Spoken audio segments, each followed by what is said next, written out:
Abu Dhabi کے ولی عہد شیخ محمد بن زاید النہیان آج اسلام آباد پہنچ رہے ہیں۔ ابوظہبی کے ولی عہد اعلیٰ سطح وفد کے ہمراہ ایک روزہ دورہ کریں گے۔ شیخ محمد بن زاید النہیان وزیر اعظم عمران خان سے 1 on 1 ملاقاتیں کریں گے۔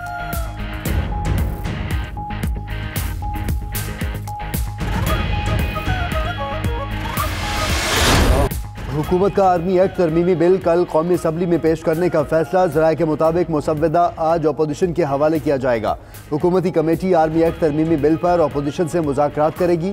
کمیٹی میں پرویز خٹک، عامر ڈوگر، علی محمد خان اور اعظم سواتی شامل۔ وزیر دفاع پرویز خٹک کا کہنا ہے کہ آرمی ایکٹ کی 3 سے 4 شقوں میں ترمیم کی گئی ہے۔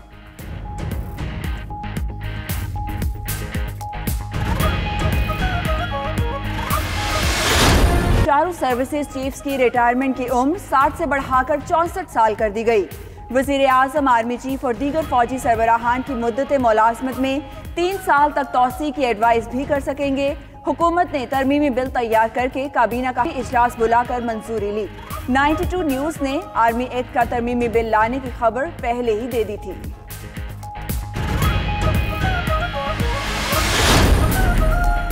حکومت کی اتحادیوں کے خدشات دور کرنے کے لیے کوششیں۔ حکومتی کمیٹی MQM، قاف لیگ اور BNP سے ملاقاتیں کرے گی۔ جہانگیر ترین کا خالد صدیقی سے ٹیلی فونک رابطہ، جلد ملاقات پر اتفاق۔ اسد عمر کا کہنا ہے وفاقی حکومت عوامی مفاد میں پیپلز پارٹی کے ساتھ مل کر کام کرنے کو بھی تیار ہے۔ میئر کراچی بااختیار ہوتے تو زیادہ تیزی سے کام ہوتا۔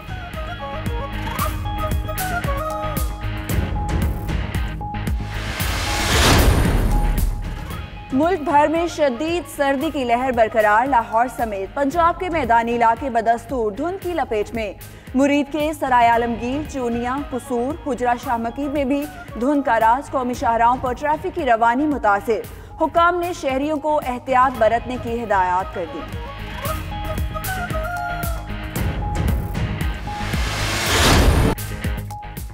سوئی صدرن کے گیس سسٹم میں معمولی بہتری۔ کراچی سمیت سندھ میں CNG اسٹیشنز آج شب 10 بجے کھولنے کا فیصلہ۔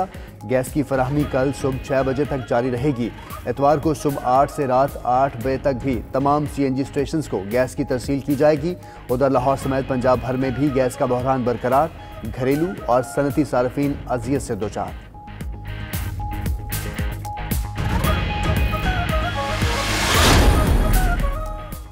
گورنر پنجاب اور وزیر ٹرانسپورٹ سے گڈز ٹرانسپورٹرز کے مذاکرات ناکام۔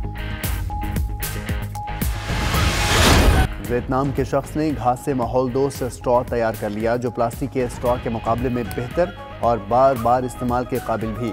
میکونگ ڈیلٹا میں قائم 3T فیکٹری کو خام مال بھی قریب سے ہی میسر آ جاتا ہے۔ کمپنی مالک اور ملازمین ہاتھوں سے ہی گھاس کاٹتے اور اسٹرا تیار کرتے ہیں۔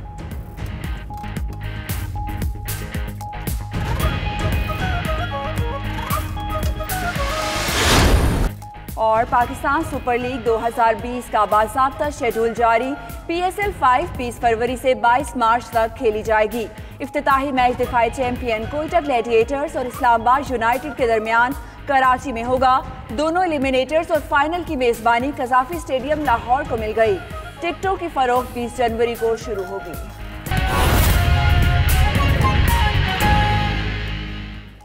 اور پارلیمان اگر آپ پولیٹیکل ریالٹیز کو ڈینائی کر دیں تو پھر 3 ہے، اگر پولیٹیکل ریالٹیز کو مان لیں تو 4 ہے۔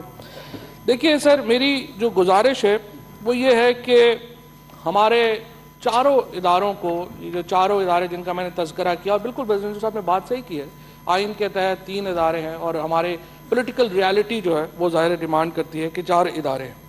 میں سمجھتا یہ ہوں کہ تمام جو ہمارے ادارے ہیں نہ تو تمام معاملات میں قصوروار ہیں اور نہ ہی تمام معاملات میں بے قصور ہیں۔ غلطیاں ہر ایک سے ہوتی ہیں، غلطیاں ہم سے بھی ہوئی ہوں گی، غلطیاں اپوزیشن سے بھی ہوئی ہیں، غلطیاں عدلیہ میں بھی ہوئی ہوں گی، غلطیاں فوج سے بھی ہوئی ہوں گی، لیکن ان چاروں اداروں کا پاکستان میں اگر ہم اپنے 22 کروڑ لوگ، جن میں سے 60% جو ہمارے لوگ ہیں جناب چیئرمین وہ 25 سال کے لڑکے لڑکیاں ہیں، 25 سال کا ملک ہے ہمارا۔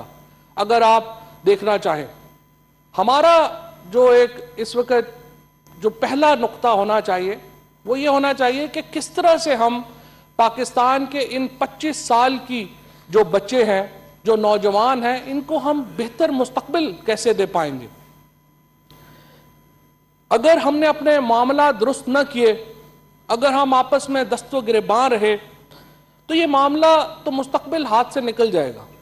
یہ ملک ایسے ہی ہوتے ہیں، اگر آپ ہسٹری اٹھا کے دیکھیں، آپ رشیا کی ہسٹری اٹھا کر کے دیکھیں، آپ عراق کی اٹھا کے دیکھیں، مڈل ایسٹ کی اٹھا کر کے دیکھیں، رومن امپائر کی اٹھا کے دیکھیں، آپ کو ہمیشہ لگے گا کہ یہ بظاہر نظر نہیں آ رہا ہوتا، بظاہر لگ رہا ہوتا ہے کہ چیزیں چل رہی ہیں، ایسی چلتی رہیں گی، اچانک معاملات ہاتھ سے نکل جاتے ہیں۔ اور اگر ہم نے بھی اس وقت ایک کنسنسس کریٹ نہ کیا، اور کنسنسس 100% نہیں ہو سکتا جناب چیئرمین، ظاہر ہے ہم مختلف پارٹیز میں ہیں، مختلف سوچ کے لوگ ہیں، مختلف ہماری جو ہیں وہ اپنی پولیٹیکل نظریات ہیں، 100% کنسنسس نہیں ہوا کرتے، اسی لیے تو ہمارے یہاں پولیٹیکل پارٹیز ہیں۔ لیکن جمہوریت میں ایک منیمم کنسنسس چاہیے ہوتا ہے، جمہوریت میں ایک کم از کم اتفاق رائے چاہیے ہوتا ہے۔ ابھی میں آپ کو مثال دینا چاہتا ہوں کہ پریزیڈنٹ بش کا اور ایل گور کا مقابلہ ہوا۔ پریزیڈنٹ ایل گور جو تھے وہ مقابلہ پاپولر ووٹ میں جیت گئے تھے، لیکن وہ معاملہ جو ہے وہ گیا سپریم کورٹ میں۔ سپریم کورٹ میں پریزیڈنٹ بش کے حق میں فیصلہ ہو گیا۔ اب پریزیڈنٹ بش اور ایل گور کا مقابلہ بہت قریبی مقابلہ تھا۔ انہوں نے یہ بات کی، پریزیڈنٹ ایل گور نے یہ سپریم کورٹ کا فیصلہ تسلیم کیا، اور انہوں نے کہا کہ میں سمجھتا ہوں سپریم کورٹ کا فیصلہ جو تھا وہ اس طرح سے درست نہیں ہے، اور میرا حق بنتا ہے کیونکہ پاپولر ووٹ میں نے زیادہ لیا۔ لیکن آج اگر میں سپریم کورٹ کے فیصلے کو نہیں مانتا تو امریکہ میں جمہوریت نہیں چل سکے گی، لہٰذا انہوں نے کہا کہ میں جمہوریت کے وسیع تر انٹرسٹ میں اور امریکہ کی قوم کے وسیع تر انٹرسٹ میں یہ فیصلہ تسلیم کرتا ہوں، اور اس کے بعد وہ معاملات یوں ہی چلے۔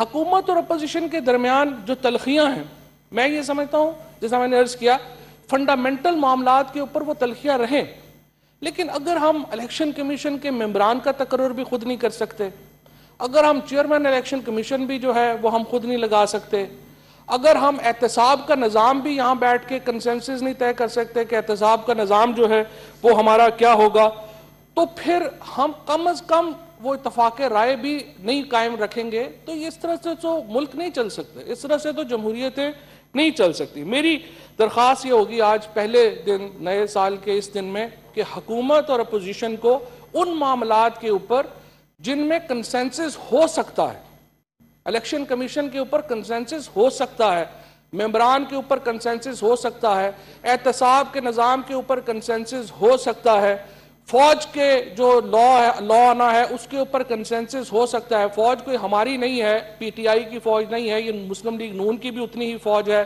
پی ٹی آئی کی بھی اتنی ہی فوج ہے، جماعت اسلامی کی بھی، جے یو آئی کی بھی، پی ایم ایل این کی، سب کی اتنی ہے۔ ہمارے ادارے جو ہیں وہ سب کے برابر کے ادارے ہیں، ان کے ان ایشوز کے اوپر ہمیں بہرحال ایک جو ہے وہ معاملہ چلانا چاہیے۔ عدلیہ کے معاملات ہیں، عدلیہ کی ججز کی اپوائنٹمنٹ ہے۔ دیکھیے، میں سراج الحق صاحب نے آگے بات کی، انہوں نے کہا کہ پرائم منسٹر کو جواب دینا پڑا، پرائم منسٹر نے بات کی۔ میں یہ سمجھتا ہوں کہ دیکھیے، آئین کے اندر پرائم منسٹر کا بھی احترام واجب ہے، آپ کا پرائم منسٹر بھی ایک ادارہ ہے، ان کا بھی احترام جو ہے وہ لازم ہے۔ اگر میں سپریم کورٹ کا بہت احترام کرتا ہوں، عدلیہ کا میں بہت احترام کرتا ہوں، لیکن دیکھیے سپریم کورٹ اور ہماری جو عدالتیں ہیں، تمام ہم پارلیمنٹیرینز کو آرٹیکل 62-63 کی اوپر جج کرنا چاہتے ہیں، وہ ہمارا احتساب کرنا چاہتے ہیں، لیکن خود جوڈیشری جو ہے وہ پبلک اکاؤنٹس کمیٹی میں آنے کو تیار نہیں ہے۔ تو یہ آپ پبلک منی ہے، پیسہ جو ہے یہاں پہ سب کا ہے، تو اس طرح کیسے چلے گا؟ دوسری بات، پھر جس طرح سے ہم نے یہ کہا کہ آپ پی سی او کے اوپر بات کر رہے تھے، اس میں کنٹروورسی میں نہیں جانا چاہتا، پرویز مشرف صاحب کے کیس میں کہ وہ جو اپنے جو سارے پی سی او کے ججز ہیں آپ کہتے ہیں ان کو تحفظ دے دیں۔ سو میرے نظر میں جو سب سے امپورٹنٹ رسپانسبلٹی ہے وہ اس وقت حکومت کے اوپر ہے اور اپوزیشن کے اوپر ہے۔ بہت سارے معاملات میں حکومت کی غلطیاں ہوں گی، میں یہ نہیں کہہ رہا، ہم تو اعظم سواتی صاحب ہیں، شبلی فراز صاحب ہیں، ہم ہیں، ہمارے پیچھے دوست ہیں، ہماری بھی غلطیاں ہوں گی، اپوزیشن کی بھی کچھ غلطیاں ہوں گی۔ ہمارا اس وقت جو میری اس نئے سال کے پہلے دن جو میں درخواست کرنا چاہتا ہوں، جو میں عرض کرنا چاہتا ہوں کہ ایک